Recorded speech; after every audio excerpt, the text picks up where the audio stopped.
اعوذ باللہ من الشیطان الرجیم بسم اللہ الرحمن الرحیم وَيَعْبُدُونَ مِن دُونِ اللَّهِ مَا لَا يَضُرُّهُمْ وَلَا يَنفَعُهُمْ وَيَقُولُونَ هَؤُلَاءِ شُفَعَاؤُنَا عِندَ اللَّهِ قُلْ أَتُنَبِّئُونَ اللَّهَ بِمَا لَا يَعْلَمُ فِي السَّمَاوَاتِ وَلَا فِي الْأَرْضِ سبحانہ وتعالی عما یشرکون۔ یہ لوگ اللہ کے سوا ان کی پرستش کر رہے ہیں جو ان کو نہ نقصان پہنچا سکتے ہیں نہ نفع، اور کہتے یہ ہیں کہ یہ اللہ کے ہاں ہمارے سفارشی ہیں۔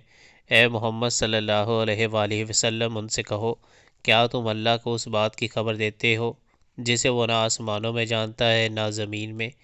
پاک ہے وہ اور بالا و برتر ہے اس شرک سے جو یہ لوگ کرتے ہیں۔